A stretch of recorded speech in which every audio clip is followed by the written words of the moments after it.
I have a memory I wish to share. 52 years ago when I was 10. Picture this.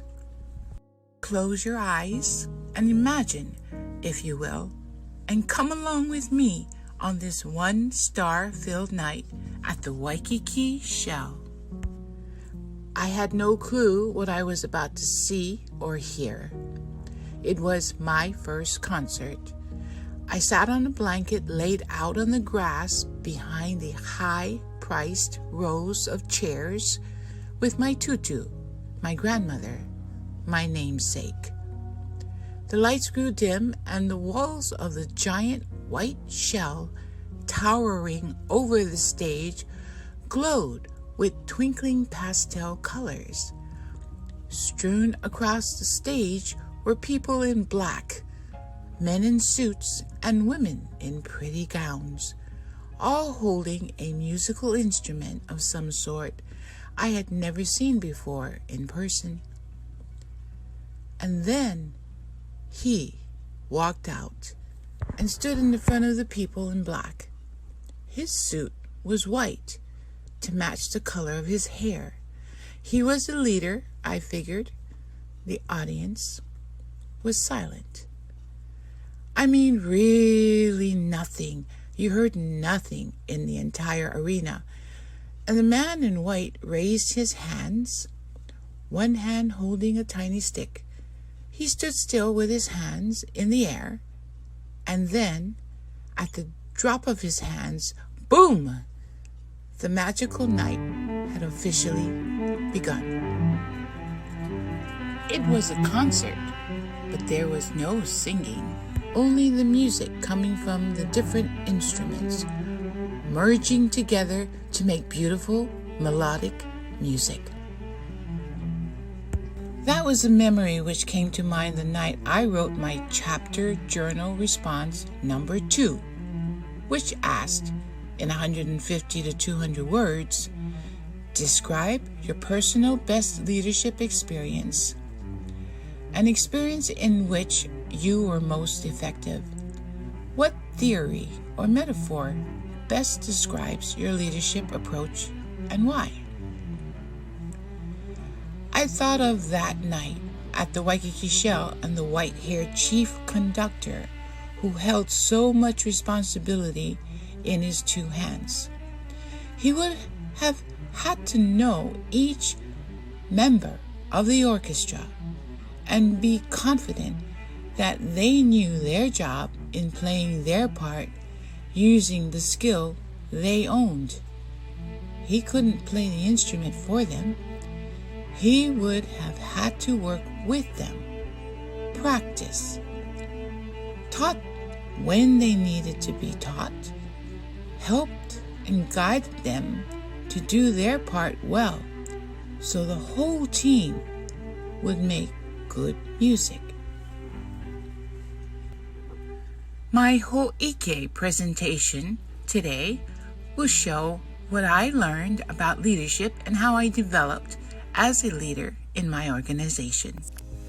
I reference the self-assessment in our textbooks, Chapter 6, which asked how I am doing in 5 areas, the elements which I believe were most important and effective in my leadership development. Throughout the semester, I asked myself, was I purposeful, inclusive, empowering, ethical, and process-oriented? When I was, I duplicated what worked. When I found I wasn't, I self-corrected. In my organization, I was the conductor of the Naulu Center student team of content creators.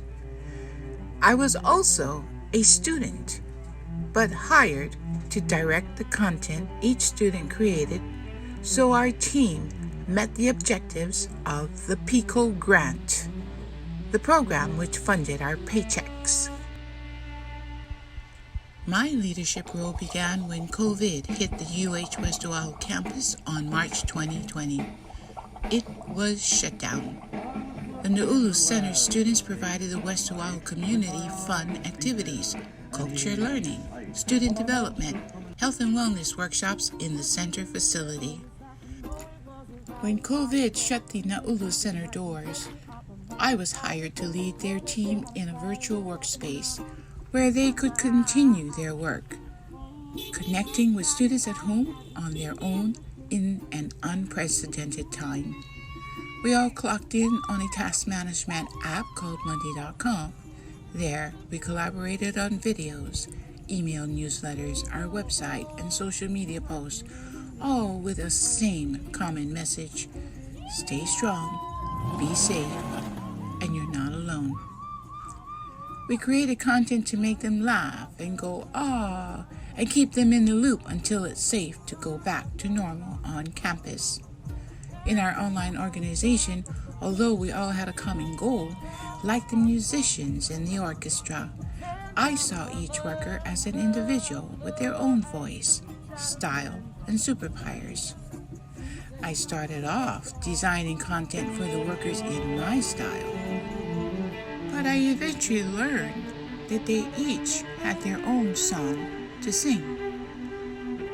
I learned they had their own sounds unique to them, which came out more better. So I just cheered them on, helped when needed, and celebrated the music they created. They all play their own customized instrument, creating their unique messages, but all following the notes of the same Naulu concerto.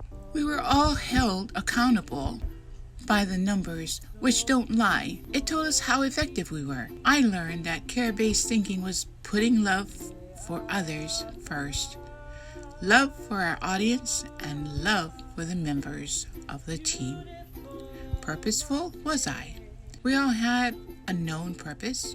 It was the guiding light in how we each related our content to the cause to do our good job. Inclusive? There were no secrets in our community.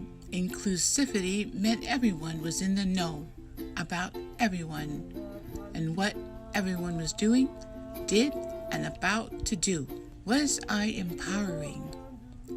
Well, my role required me to always think, do unto others as I want done to me. There were members with diverse skill sets and mindsets. Some required help more than others. Overall, there was always something to teach and someone who needed teaching. Was I ethical? Doing the right thing was never the problem.